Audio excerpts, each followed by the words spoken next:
दर्शकों, ब्रेक के बाद आप सभी का स्वागत है हमारे कार्यक्रम में जिसका नाम है संजीवनी। आज हम बात कर रहे हैं एसिड रिलेटेड इश्यूज के बारे में। तो चलिए चर्चा को आगे बढ़ाते हैं। डॉक्टर शरद जी, जब एसिडिटी के पेशेंट्स आपके पास आते हैं या फिर कोई एसिड रिलेटेड इश्यूज उन्हें होता है और वो आपके पास आते हैं, तो आप किस प्रकार की ट्रीटमेंट उन्हें सजेस्ट करते हैं? ट्रीटमेंट एसिडिटी के बहुत ही आसान है, क्योंकि दवाई तो परमानेंटली आदमी ले नहीं सकता जी। So the first important thing एक ध्यान में रखना चाहिए कि लाइफस्टाइल चेंजेस उनको करनी चाहिए। कुछ भी करो, लाइफस्टाइल चेंजेस, ये नहीं टाइम टू टाइम खाना खाइए आप जी, स्मॉलर क्वांटिटीज लीजिए, वजन को कम कीजिए, स्मोकिंग बंद कीजिए, अल्कोहल को कम कर दीजिए। तो ये सब चीज़ें जो पहले लाइफस्टाइल चेंजेस में है। आमतौर पे सब बोलते हैं डॉक्टर साहब आप तो बोल रहे हैं कि स्ट्रेस कम करो, स्ट्रेस तो नौकरी तो छोड़ नहीं सकता हूँ जी। तो मैं उनको एक ही सवाल करता हूँ, मैं तो सर्जन हूँ, लोगों की जान हथेली पे लेके उनका ऑपरेशन करता हूँ, ऑपरेशन के बाद में होश में आए या नहीं पता नहीं मुझे, तो टेंशन किसका ज़्यादा, आपका है क्या मेरा है? जी। तो इसी तरह आपको हैंडल करने को जानना चाहिए आप।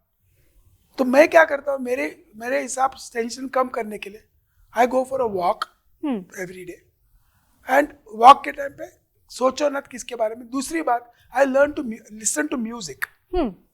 तो आपको हर एक को जानना है कि मेरा डी स्ट्रेसिंग फैक्टर कौन सा है। जी। स्ट्रेस वैसे कम कभी जिंदगी में होगा नहीं जी। सबको होता है स्ट्रेस, किसको नहीं है स्ट्रेस, ये बताइए मुझे आप। स्ट्रेस तो सबको है, ऊपर वाले को भी स्ट्रेस है, इतने लोग बना के रखे उसने, उसको कैसे करेगा, उसको तो पता नहीं क्या करना है अभी उसको। जी, जी। है कि नहीं? तो उसी तरह स्ट्रेस आप सोचो कैसे कम करना है। दूसरी बात, खाना तो टाइम टू टाइम आपके हाथ में है, स्मोकिंग बंद करना आपके टाइम हाथ में। बिल्कुल। तो स्मोकिंग को बोलते कि यार डॉक्टर साहब कैसे बंद करता हूँ, 18 साल से उम्र के 18 साल से मैं स्मोकिंग कर रहा हूँ। तो मुझे एक तो कम से कम टॉयलेट जाने के लिए सुबह सिगरेट की जरूरत पड़ती है। तो मैं उसको पूछता हूँ 18 साल के पहले तुम जब सिगरेट पीते नहीं थे तो टॉयलेट नहीं करते थे क्या? करते थे ना आप? जी। तो ये सब ख्याली पुलाव तुम्हारा कि हमको सिगरेट की सेवा होता नहीं है, जी। ये सब कहने की बातें हैं। सब बंद कर दो, बस काम खत्म। तंबाकू का कोई सेवन मत करो, अल्कोहल लिमिटेड अमाउंट्स। ये होने के बाद में तो जब दवाई हम देते हैं तो पहले देखते हैं कि एसिड कितना एक्यूट है उसका।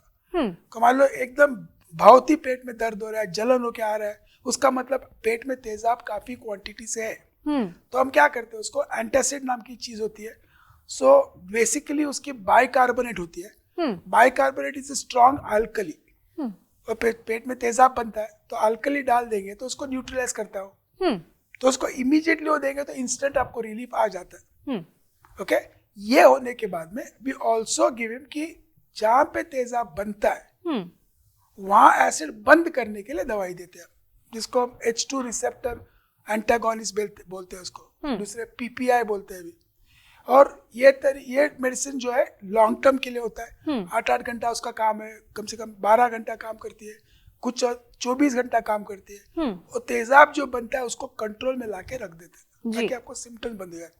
तो एक्यूट है तो एंटासिड दे दो।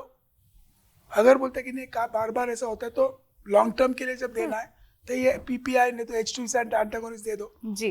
तो उससे क्या हो जाता है कि कंट्रोल एसिड में रह जाता है। बट प्रॉब्लम ये है कि जब ये दवाई बंद होती है तो तेजाब वापस बढ़ जाता है जी। क्या जाता है, पेट को एक आदत सी लग जाती है कि एक उसका थर्मोस्टेट वो बढ़ा के रख देता है कि ये आदमी सिगरेट पीने वाला है, ये दारू पीने वाला है, ये वजन है, खाता पीता अलग है। तो तेजाब पेट इंस्टेंट है उसका, बोलता है कि नहीं ये आदमी का रहन चलन ऐसा है तो मैं पहले 2.5 लीटर बना के रखता हूँ जी। तो ये जब दवाई बंद करते हैं हम तो ऑटोमेटिकली वापस तेजाब आहिस्ता आहिस्ता आहिस्ता बढ़ते जाता है और 1.5-2 महीने के बाद में वापस सिम्टम शुरू हो जाते हैं। तो उसी के लिए फर्स्ट लाइफ स्टाइल कंट्रोल करो जी, बिल्कुल। दवाई ले लो तो बाद में दवाई बंद करे तो भी नुकसान कुछ होगा नहीं आपको जी। डॉक्टर, कई बार मैंने देखा है कि एसिड की जो मात्रा बढ़ती जाती है वो हमारे स्किन पर भी उसका कुछ परिणाम दिखाई देता है, कुछ स्किन प्रॉब्लम भी कई लोगों को हो जाती है। तो इसका आपस में क्या संबंध है, आप कुछ एक्सप्लेन कर पाएंगे? नाउ 2-3 किस्म के स्किन इरप्शंस एसिडिटी की वजह से हो सकते हैं। एक ध्यान में रखिए कि एसिड जब रिलीज होता है पेट में बनाते टाइम में there is hormone called as histamine. अच्छा। ये हिस्टामिन रिलीज होने के बाद वो तेजाब वो फैक्ट्री में से बाहर निकलता है। मान लो तेजाब बनता है, तेजाब बाहर निकालने के लिए मान लो एक फैक्ट्री में कुछ सामान बनाते हैं आप, बाहर सिक्योरिटी रहता है चेक करने के लिए सामान गया है कि नहीं जी। वो सिक्योरिटी वो हिस्टामिन आता है। अब ये हिस्टामिन ऐसी चीज है, वो गेट खोलता है, एसिड को बाहर भेजती है। तो एक दवा ऐसी भी आती है कि हिस्टामिन को दबा के रख देता हो, एसिड को भी दबाता है, हिस्टामिन को भी दबाता है और कुछ काम चलता नहीं। अब ये हिस्टामिन जो है ये काफी हद तक बदन में कहीं भी कुछ एलर्जी हो तो ये रिलीज हो जाता है। अच्छा। तो क्या हो जाता है कि एसिडिटी का, मैंने समझा आपको कि एसिडिटी स्ट्रेस से बनती है जी।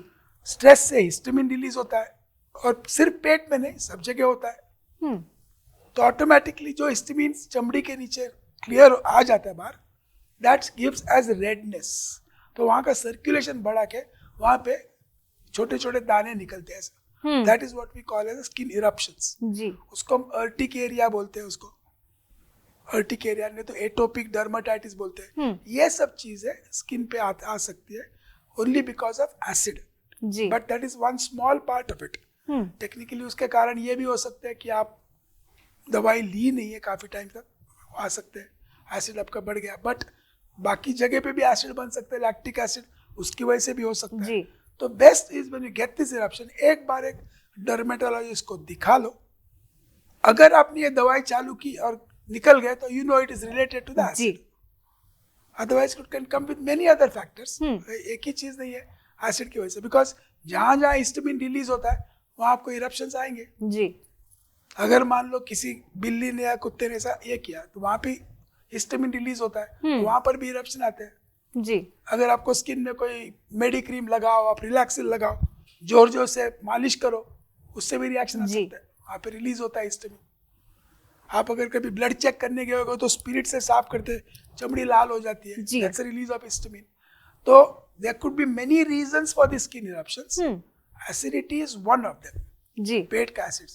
And the connection is this कि सब जगह एसिड बनता है तो वहां पे सर्कुलेशन बढ़ गया, यहाँ पर भी सर्कुलेशन बढ़ गया और तेजाब निकल सकता है उधर से जी।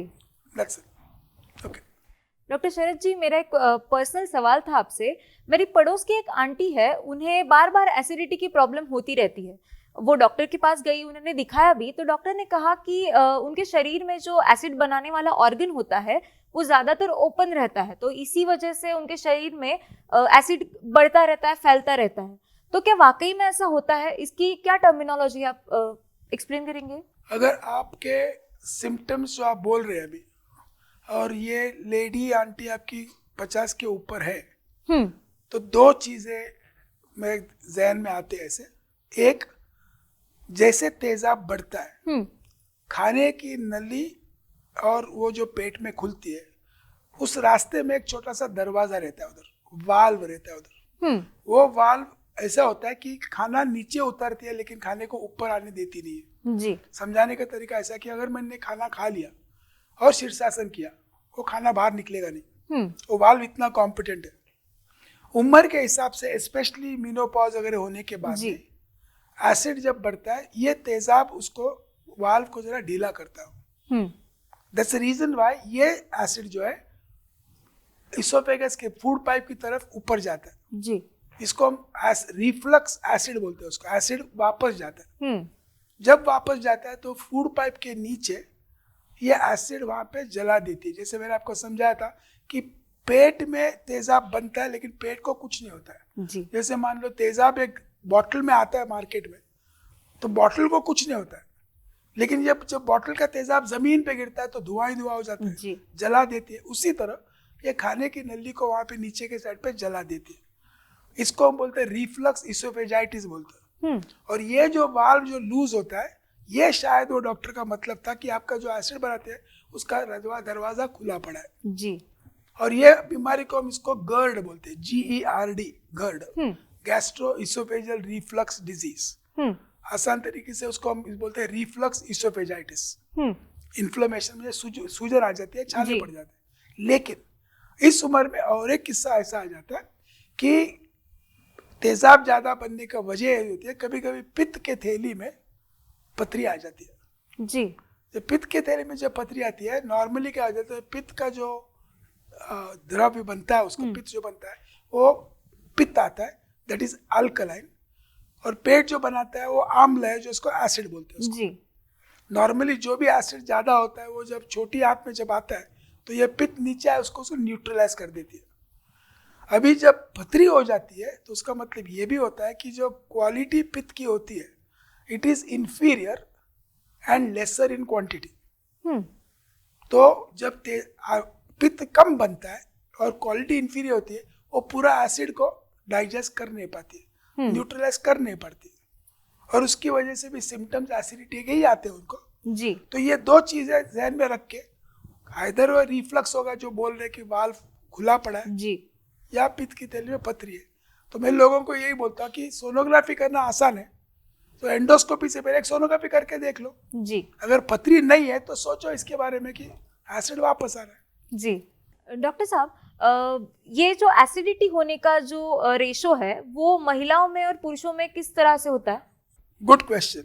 मैं सबको, मेरे सब स्टूडेंट्स को, सब पेशेंट को यही समझाता हूँ, अगर औरतों में एसिडिटी के सिम्टम्स आते हैं तो अगर 100 औरतों के एसिडिटी के सिम्टम्स लो, 80% is because of gallstones, 20% is acidity जी। शायद उनमें स्ट्रेस कम हो, ये सब बात अलग है, वो तो ठीक है, लेकिन पुरुषों में अगर ये 100 पुरुष लेंगे तो 80% एसिडिटी है, 20% पित्त की थैली में पथरी है। अच्छा। The reversal is very simple to understand. In the females, gallbladder stones incidences, ये gallbladder की मात्रा, stones होने की मात्रा काफी ज्यादा है फीमेल्स में। अगर मैं 10 gallbladder निकालता हूँ उसमें से 8 तो फीमेल्स होते हैं, 1 या 2 मेल्स होते हैं gallbladder के। सो ये कनेक्शन ऐसा इसके लिए है कि जैसे जैसे तेजाब नीचे आता है जी, और ये पित्त उसको न्यूट्रलाइज नहीं कर पाती है, तो अगर शायद आपने कोई दूसरा मुझे एक बार बुलाया तो पित्त की थैली के बारे में आज समझा, ये ज्यादा समझा सकता हूँ मैं आपको जी, कि क्यों पित्तरी उनकी उसमें ज्यादा होती है जी। डॉक्टर साहब, आपका अनुभव तो इस क्षेत्र में बहुत ही ज्यादा है, आपके पास तो ऐसे बहुत सारे पेशेंट्स आते होंगे जिनकी कई सारी समस्याएं होती होंगी, तो हम आपसे एक केस स्टडी जानना चाहेंगे जो आप हमारे दर्शकों के साथ शेयर करना चाहें। एक मन में एक केस स्टडी ऐसी आती है जो कहने के लायक है जी। 31st नाइट को तो सब जश्न मनाते हैं जी, हम डॉक्टर फंस जाते हैं कभी कभी इसमें। तो मैं ना दारू पीता हूँ ना सिगरेट पीता हूँ, लेकिन पार्टी में गया था, फोन आ गया मुझे जी कि एक औरत को काफी पेट में दर्द हो रहा है। तो रात को ऑलमोस्ट 12:30 बजे मैंने उसको देखने गया, उसको 12 बजे वो अस्पताल में आई, 12 बजे पेट ऊपर के हिस्से में दर्द, और कभी कभी ऐसा हो जाता है कि ये अल्सर फट जाता है और बाद में ये पेट का दर्द पूरे पेट में फैल जाता है, पॉइजन हो जाता है पेट में। तो देखा उसको कि इसको तो ऑपरेशन की जरूरत है, उसका अल्सर फट गया जी। हालांकि उसको शराब से नहीं हुआ था, किसी से भी नहीं हुआ था। तो इमीडिएटली एक्सरे निकाल के रात को ऑलमोस्ट 2:30 बजे उसको ऑपरेशन को लिया। जब अंदर गया तो वहाँ पे पूरा फटा हुआ था अल्सर, उसको सिलाई किया, पेट को पूरा धो के सब क्लियर करके अंदर किया। और द एडवांटेज की ऑपरेशन जल्दी करने से by the time it was 8 hours, सुबह के टाइम, सुबह के 8 बज गए थे, patient became so beautiful in the sense जैसे कि मेरा कुछ भी नहीं है मुझे। सो द एडवांटेज ऑफ कि 2 घंटे के अंदर परफोरेशन हुआ, 2 घंटे के अंदर ऑपरेशन किया जी, तुरंत ठीक हो गए। Body can react, body can come back to its normal if you can remove that factor fast. जितना जल्दी उन्हें ट्रीटमेंट मिलेगा उतना जल्दी वो रिकवर भी हो पाएंगे जी। और कभी कभी अल्सर के अंदर, पेट के अल्सर के अंदर वो ब्लीड करता है अंदर, वो ब्लीडिंग जो होता है इज वेरी वेरी हैवी। ऐसे दूसरी एक किस्सा था ऐसा कि मेल पेशेंट था, अल्सर था उसको, सेलिब्रिटी के पिताजी थे, नाम लेना नहीं चाहता हूँ जी, और ब्लीडिंग शुरू हो गया। बाहर दिखने में कुछ नहीं होता इसमें, खाली हीमोग्लोबिन उसका गिरते जा रहा था, खाली सफेद होते जा रहा था जी, ब्लड प्रेशर गिर रहा था जी। तो स्कोप डाला, एंडोस्कोप किया, देखा कुछ ब्लीडिंग वहाँ अल्सर से हो रहा है। तो इमीडिएटली उसी टाइम पे उसको ऑपरेशन किया, ओपन किया, वो ब्लीडिंग को रोका और एसिडिटी का पूरा ट्रीटमेंट कर दिया उसका। 48 hours recovered, event home on the 5th day. तो ये चीज है कि इफ यू कैन आइडेंटिफाई, आप जांच करके इमीडिएटली इलाज करो तो रिकवरी तो बहुत बढ़िया हो सकती है, कोई प्रॉब्लम नहीं इसके। जी, आपने बहुत अच्छी जानकारी बताई। जाते जाते आप हमारे दर्शकों को ऐसी क्या टिप्स देना चाहेंगे? अभी मैं बोलूं कि शराब मत पियो तो मुझे मार डालेंगे लोग, है कि नहीं? तो कम से कम एक बोलता कि स्मोकिंग मत कीजिए, बस जी। वो एक तरीका है कि काफी पेट को आपको आसान हो, और हो सके उतना टाइम टू टाइम खाना खाओ। बहुत भारी चीज है, जैसे मान लो आपको गुलाब जाम खाना है, रसगुल्ला इज बेटर देन गुलाब जाम। अगर जिलेबी खाना है आपको, रबड़ी से ज्यादा जिलेबी अच्छी है, रबड़ी से तेजाब ज्यादा बनता है बिकॉज एक पूरी फैट है उसकी। तो आपको थोड़ा सा सेपरेट करना है। अगर मटन के जगह चिकन खा सकते हो तो चिकन खाइए, और चिकन भी अगर बटर चिकन के बजाय आप तंदूरी चिकन खाओ तो अच्छा पड़ेगा, तेल कम आ जाएगा उसके लिए। हेल्दियर ऑप्शन की तरफ जाना चाहिए। मैं ऐसा नहीं बोल रहा कि कुछ मत लीजिए जी। एक चीज बोलता हूँ कि कुछ मत करो, दैट इज सिगरेट, स्मोकिंग और टबैको इन एनी फॉर्म। मैं आसान तरीके से समझाता हूँ। स्मोकिंग इज वन थिंग कि आपको सर से उंगली तक, पैर की उंगली तक सभी अवयव, हर एक पुर्जे को नुकसान कर सकते हैं।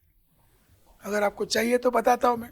सर पे आपके बाल निकल सकते हैं, स्कैल्प के डैंड्रफ ज्यादा हो जाते हैं, आंखों की मॉइस्चर निकल जाती है, डल हो जाते हैं आंखें, नाक के ड्राइनेस होने की वजह से एलर्जिक राइनाइटिस होता है जी। मुंह में कैंसर हो जाता है, चीक का होता है, टंग का होता है, थ्रोट का होता है, फूड पाइप का कैंसर, पेट का कैंसर, अतड़ी का कैंसर, कोलन का कैंसर, पैर में गैंग्रीन होता है, लंग का कैंसर होता है। अगर आज 10 पेशेंट लो लंग कैंसर का, 8 पेशेंट स्मोकर है जी।